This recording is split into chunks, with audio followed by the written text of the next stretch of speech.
Hello guys. पिछली video में हमने मौर्य उत्तरकाल के देशी रियासतों के बारे में बात की थी। तो आज हम बात करेंगे विदेशी रियासतों के बारे में। देशी रियासतें मैंने आपको जैसे बताई हुई थी पहले कि देशी रियासतों में आता था एक शुंग वंश, कण्व वंश और सातवाहन वंश, 3 वंश आते थे। अब हम विदेशी रियासतों के बारे में बात करेंगे जिसमें आता है हिंद यवन, शक, पल्लव और कुषाण।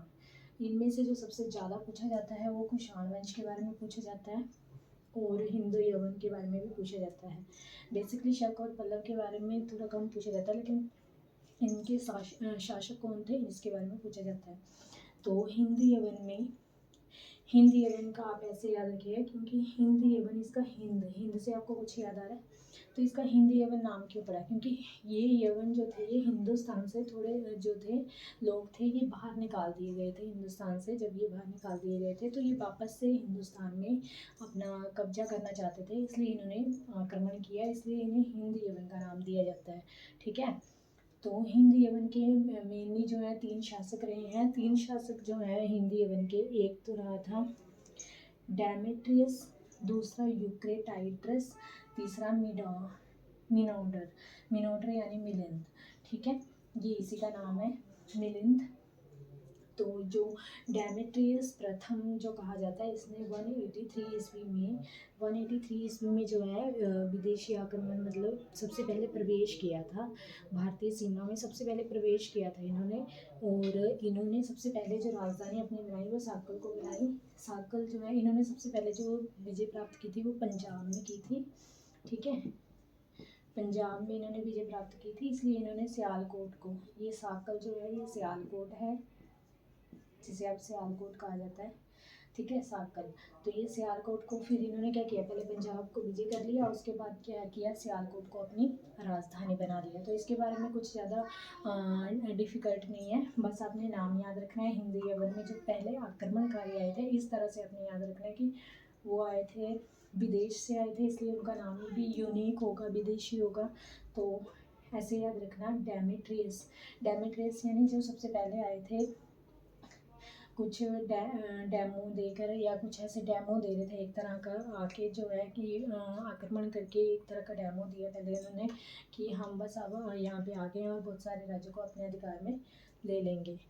ठीक है, तो डेमेट्रियस प्रथम आए 183 में, इन्होंने आक्रमण किया था और पंजाब को अपने अधीन ले लिया था और उसके बाद सियालकोट को इन्होंने अपनी राजधानी बनाया।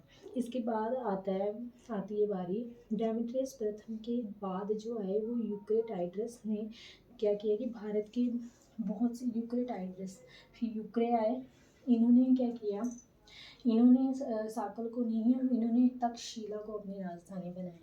ठीक है, इन्होंने भी बहुत सारे, अब देखो आक्रमण करने के लिए आए होंगे तो जाहिर सी बात है कि बहुत सारे क्षेत्रों को जीता भी होगा। इसके बाद इन्होंने तक्षशिला को अपना राज्य में मिला लिया। तो इन दोनों के बारे में यही याद रखना है, डेमेट्रियस और यूक्रेटाइड्रस ने अलग अलग राज्यों को अपने अधीन लिया और डेमेट्रियस ने जो है सियालकोट को अपनी राजधानी बनाई यानी साकल को, और यूक्रेटाइड्रस ने तक्षशिला को अपनी राजधानी बनाया। ठीक, इतना डिटेल में इस तरह से आता नहीं है, लेकिन आपको हिंद यवन के बारे में ऐसे पूछ लिया जाए कि सबसे प्रथम जो है शासक, ऐसे पूछ लिया जाए तो आप ये बता सकते हैं। बाकी इसमें सर्वाधिक सबसे ज़्यादा जो प्रसिद्ध शासक रहा है वो मिनार्डर रहा है। मिनार्डर क्यों रहा है, क्योंकि इसने जो है पहला काम किया था कि जो यूनानी सत्ता है उसको स्थायित्व, मतलब एक यूनानी सत्ता, ये यूनानी सत्ता ही है ना।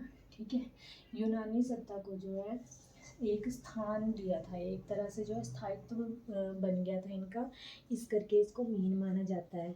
ठीक, तो इसमें इसका नाम मिलिंद है। तो मिलिंद पान्हो जो है ये भी एक नागसेन द्वारा रची गई थी। इसके बाद मिलिंद ने बौद्ध धर्म को भी अपना लिया था, ये याद रखना है इसका मिलिंद का कि इन्होंने बौद्ध धर्म को अपनाया था।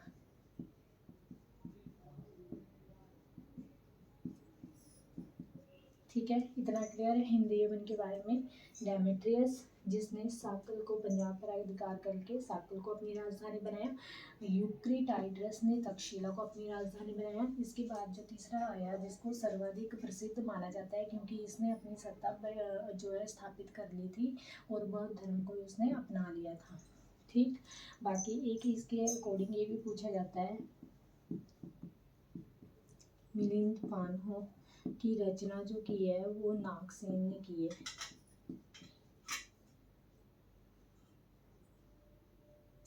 कभी कभी ये नागसेन की जगह नागार्जुन भी दिया जाता है।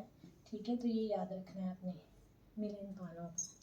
तो ये था हमारे यवन के हिंदी यवन के बारे में। ये आक्रमणकारी आए। इसके बाद जो है यवन के बाद जो आक्रमणकारी आए वो थे शक। तो जो भारतीय जितने भी सोर्सेज हैं उनके अकॉर्डिंग जो हमें मिलता है कि शक को जो है सीथियन भी कहा गया था और क्षत्रप भी कहा गया था। ये अपने शक के नाम याद रखने क्योंकि ये बहुत बार पूछा जाता है कि सीथियन जाति जो है किस को दिया जाता है ये नाम। तो ये शक को किया जाता है, बोला जाता है शक को सीथियन कहा जाता है और क्षत्रप भी कहा जाता है। मेनली यही क्वेश्चन आ जाते हैं। इसके बाद इसकी 5 शाखाएं हैं। ठीक है, शक जो थे सीथियन जो थे ये नाम दिया गया था इन्हें और ये भारत आए थे। इन्होंने यवन शासकों से भी ज़्यादा, अब देखिए यहाँ तक यवन शासकों ने बहुत सारे आक्रमण करके बहुत सारी भूमि अपने नाम कर ली होगी, लेकिन अब शक आगे आए हैं तो ये जितनी भूमि पहले थी उससे ज़्यादा ही करेंगे। तो इन्होंने ज़्यादा भूमि उससे ज़्यादा भूभाग पर जो है अधिकार किया था। तो इनकी 5 शाखाएँ मानी जाती हैं मेनली, जहाँ पे इन्होंने बहुत ज़्यादा जो है जिनको अपनी तरफ कर लिया था। 2 शाखाएँ, ये जो 5 शाखाओं में को ना 2 शाखाओं में विभाजित किया गया है। फिर तो 5 शाखाएँ कौन सी हैं? तो प्रथम शाखा है काबुल, द्वितीय शाखा है तक्षशिला और तीसरी मथुरा एंड चौथी जो है वो उज्जैनी, उसके बाद नासिक। ठीक है, ये शाखाएँ आपने याद रखनी है या नहीं, लेकिन इतना याद रखना है कि 5 शाखाएँ इसमें थी शक के टाइम पे। ठीक है, शक शाखाएँ। तो उसके बाद जो है इसका जो मेन शासक माना जाता है वो रुद्रदामन प्रथम माना जाता है। इसके बारे में पूछा जाता है रुद्रदामन। तो शक का आपने ना क्या याद रखना है, इनके प्रसिद्ध शासक याद रखने हैं। तो शक में जो प्रसिद्ध शासक था वो रुद्रदामन था। हिंदी यवन में आपने एक डेमेट्रियस याद रखना है, दूसरा मिनोडर भी याद रखना है क्योंकि ये भी बहुत ज़्यादा इम्पोर्टेंट है। ठीक, तो शक में जो आता है वो रुद्रदामन आता है। ठीक है, रुद्रदामन प्रथम आता है और जो सबसे पहले अभिलेख, अभी मैंने आपको पिछले में बताया था, कुछ पीछे बताया था ना मैंने आपको कि संस्कृत भाषा का बहुत ज़्यादा जो है संस्कृत भाषा बहुत ज़्यादा उच्चारण हुआ था, बहुत ज़्यादा संस्कृत भाषा का यूज़ किया गया था। वो मैंने आपको मौर्य उत्तर काल में बताया था, शुंग वंश में बताया था मैंने, शुंग वंश में बताया था। तो श से याद रखना कि शुंग वंश में क्या है, संस्कृत भाषा का प्रचार बहुत ज़्यादा हुआ था। ठीक है, क्योंकि वो अपने आप को ब्राह्मण मानते थे इसलिए संस्कृत का ज़्यादा उपयोग करते थे। लेकिन शक वंश में क्या हुआ कि पहला जो अभिलेख जैसे कोई बनते हैं उनमें अभिलेखों में संस्कृत भाषा का यूज़ किया गया। जो जूनागढ़ से प्राप्त हुए हैं हमें जो अभिलेख, तो सबसे पहला अभिलेख मिला हमें जिसमें संस्कृत भाषा में लिखा गया था। ठीक है, संस्कृत भाषा में सबसे पहला जो अभिलेख लिखा हुआ मिला है वो जूनागढ़ से प्राप्त हुआ था, जो कि महान शासक रुद्रदामन प्रथम पर था। ठीक है, ये हमारे शक वंश के बारे में हो गया। देन इसके बाद जो आगे बात करते हैं वो पल्लव वंश के बारे में बात करते हैं। पल्लव वंश को कहा जाता है पार्थियन भी कहा जाता है। ठीक है, याद रखना है आपने, पार्थियन भी कहा जाता है इसको, पल्लव वंश को। तो ये सारे विदेशी आक्रमणकारी जितने भी हैं वो पश्चिम उत्तर दिशा से थे। तो जो पल्लव वंश के थे इनको पार्थियन कहा जाता है। ठीक है, और पल्लव वंश का जो सबसे प्रसिद्ध शासक था वो गोंदोफार्नेस था। ठीक है, गोंदोफार्नेस जो है सबसे प्रसिद्ध शासक था, गोंदोफार्नेस। और इन्होंने भी अपनी राजधानी जो है तक्षशिला ही बनाई थी। तक्षशिला को इन्होंने अपनी राजधानी बनाया था, तक्षशिला को इन्होंने अपनी राजधानी बनाया था। ठीक है, आपने सिर्फ ये हिंदी यवन का याद रखना है, सियालकोट यानी साकल को बनाया था राजधानी, बाकी फिर बाकियों ने जो है तक्षशिला को बनाया था। यहाँ पे भी राजधानी को इतना आया नहीं है, लेकिन पल्लव में भी जो राजधानी बनी थी वो तक्षशिला बनी थी, गोंदोफार्नेस ने बनाई थी जो। इसके बाद जो है पल्लव शक्ति का जो वास्तविक संस्थापक, अब देखिए दो दो तरह के संस्थापक होते हैं। अब देखिए ना यहाँ पे यह हिंद यवन में मीनाटर को जो है इसलिए माना जाता है क्योंकि इसने अपनी सत्ता एक कायम कर दी थी। लेकिन पहले कौन आया था? डेमेट्रियस। यहाँ पे भी पहले तो गोंडोफार्नेस है जो प्रसिद्ध शासक है, लेकिन जो वास्तविक शासक माना जाता है पल्लव वंश का उसे मिथिड्रेस प्रथम कहा जाता है। ठीक है, मिथिड्रेस प्रथम। तो ये थे। और पल्लवों की शक्ति का अंत जो किया था, पल्लव के बारे में ज़्यादा नहीं है, इस शक्ति का अंत किया था वो किया था कुषाण वंश ने। अब सबसे ज़्यादा जो आता है वो आता है कुषाण वंश के बारे में। ठीक है,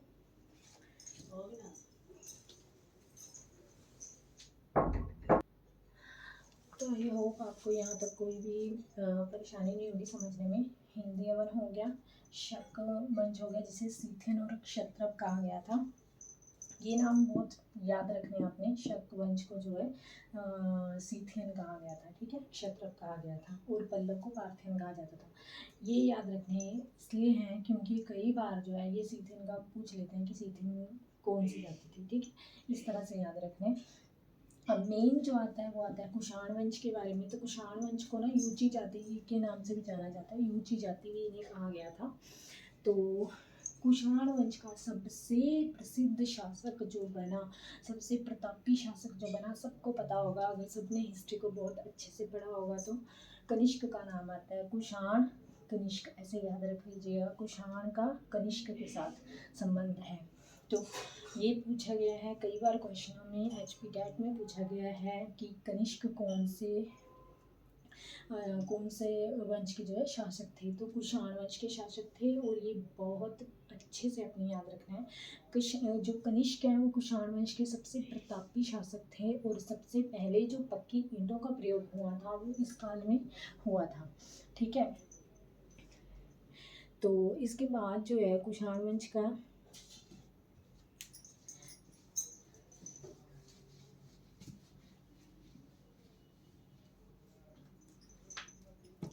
कुषाण वंश का क्या है कि कनिष्क ने अपने शासन काल में ना, जब उसने शासन करना, प्रतापी शासक ऐसे ही नहीं बन जाते। जब उसने शासन करना शुरू किया तो उसने बहुत सारे राज्यों को अपने आप में अधीन किया होगा। तो कनिष्क ने अपने शासन का काल में जो है एक तो गांधार, ठीक है, गांधार के बाद कश्मीर, सिंध, ठीक है, गांधार, कश्मीर, सिंध, इन सब को क्या कर लिया, अपने अधीन किया था। पंजाब पर जो है अपना क्या कर लिया था, इनको सबको अपने अधीन कर लिया था। ठीक है, अब कोई भी प्रतापी राजा होता है वो उनको रहता है कि हम अलग अलग जो है अलग अलग राज्यों को अपने अधीन कर लें। ठीक है, तो ये याद रखना है आपने। तो कनिष्क ने जो एक संवत भी प्रचलित है, कनिष्क के टाइम में एक संवत जिसे शक संवत कहते हैं, ये याद रखना है। संवत बाकी किसी में भी नहीं है, इसलिए कनिष्क का ये याद रखना है कि एक संवत प्रचलित थी जिसे शक संवत कहा जाता है। ठीक है, शक संवत से नाम से जाना जाता है। और कनिष्क ने ही, आपको पता है कनिष्क जो है वो बौद्ध धर्म से रिलेटेड करते हैं। चौथी संगति अब याद आया होगा अगर आपने बौद्ध धर्म का मेरा जो वीडियो है वो देखा होगा, कि जो फोर्थ संगति हुई थी बौद्ध धर्म की, तो वो कहाँ हुई थी, कनिष्क के टाइम पे ही हुई थी। ठीक है, तो फोर्थ संगति हुई थी, बौद्ध धर्म को संरक्षण प्रदान किया था कनिष्क ने। और इसके समय में ही जो है कश्मीर में कुंडल वन में वासुदेव जी की अध्यक्षता में जो है चौथी बौद्ध संगति आयोजित की गई थी। ठीक है, फोर्थ वाली बौद्ध संगति जो थी उसको आयोजित किया था। और कनिष्क ने अपने साम्राज्य की जो प्रथम राजधानी, मेन राजधानी है, ठीक है, राजधानी जो कनिष्क ने अपनी राजधानी बनाया था, अब यहाँ पे तक्षशिला नहीं होगी, अब यहाँ पे राजधानी होगी पेशावर, पुरुषपुर,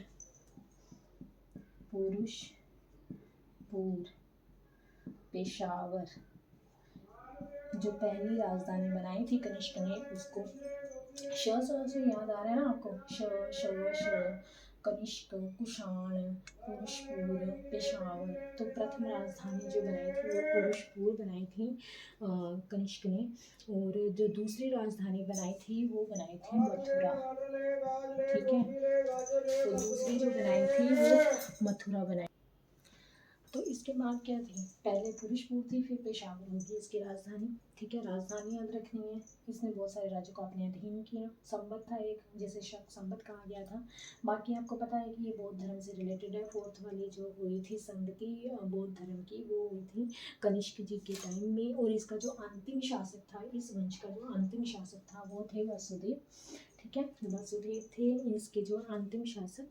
और इसमें कई तरह के कला विद्या के लिए कई स्कूल जो है इस साम्राज्य के अधीन जो है खोले गए थे। गांधार और मथुरा आदि जो है स्कूल, कला स्कूल विद्या के लिए स्कूल खोले गए थे। और वही है कि कनिष्क के शासनकाल में जो है बौद्ध धर्म में, आपको बताया था ना, हीनयान और महायान, ये जब कब हुआ था, बौद्ध संगति के अधीन जब 2 भागों में बांटा गया था, वो हुआ था 4th वाले में। ठीक है, ये बौद्ध धर्म की एक वीडियो को पक्का देख लें। और प्रसिद्ध जो पुस्तक कामसूत्र की रचना, अब जो मैं आपको कर रही हूँ बताऊंगी वो आप नोट कर लें। प्रसिद्ध पुस्तक कामसूत्र, जिसकी रचना इसी काल में हुई थी, जो की थी वात्स्यायन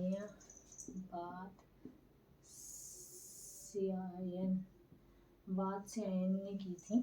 ठीक है, और इसके बाद जो है इसी काल में जो है एक इसमें एक सबसे महत्वपूर्ण आपने जो याद रखना है वो ये रखना है कि बुद्ध चरित्र को जो है बुद्धों की रामायण कहा जाता है। ये मैं आपको कुछ नोट करवा रही हूँ, नोट कर लीजिएगा।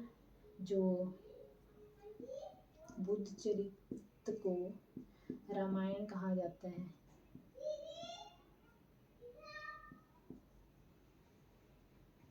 ठीक है, बुद्ध चरित्र को जो है बुद्ध चरित्र को बुद्धों की रामायण कहा जाता है। बुद्ध की जो है बुद्धों की रामायण कहा जाता है इसको, बुद्ध चरित्र को। इसके साथ ही जो है नागार्जुन जो है, नागार्जुन को जो नाम दिया गया था, नागार्जुन को वो दिया गया था आइंस्टाइन का। ये भी पता होना चाहिए आपको, ये भी क्वेश्चन आ चुका है। ठीक है, नागार्जुन को भारतीय आइंस्टाइन कहा जाता है। ठीक है, इसके बाद जो है बस इतने आप ये याद रखिएगा। इससे रिलेटेड जो है मौर्य उत्तरकाल यहाँ पे समाप्त होता है। कनिष्क और कुषाण वंश के साथ मौर्य साम्राज्य जो मौर्य उत्तरकाल है वो समाप्त होता है। इसके बाद जो हम बात करेंगे वो हम गुप्त काल के बारे में बात करेंगे। तो आप चैनल के साथ जुड़े रहिएगा, ठीक है। और वीडियो अच्छी लगी होगी तो सब्सक्राइब जरूर कीजिए चैनल को। एंड ये था मौर्य उत्तरकाल का पार्ट 2। और एक सही तरीके से मैं बताऊं कि मैं कैसे तैयारी करती थी एग्ज़ाम की, तो एक्चुअली मैं ये सारे नोट कर लेती हूँ, जितनी भी चीज़ें हैं। एक अपनी कॉपी में, एक अपनी बुक में जो है आप एक नोट कर लीजिए इन सबको। और जब भी आपको टाइम लगे, थोड़ा टाइम लगे, तो मैं तो ऐसे करती थी, जैसे खाना बनाते टाइम या कुछ भी करते टाइम जो है, खाना बनाते टाइम मोस्टली बुक में जो लिखे होते थे उसको रीड कर लेती थी। थोड़ा रीड कर लेती थी, फिर वही चीज़ें जो है ना, जब रीड की होती हैं तो माइंड में आते हैं, हाँ इसका ये था, इसका ये था। जब कोई डाउट होता है तो कॉपी खोल के फिर देख लिया। तो आप थोड़ा टाइम दीजिए स्टडी को। और इसके बाद हम गुप्त काल के बारे में पढ़ेंगे नेक्स्ट वीडियो में। तो थैंक यू।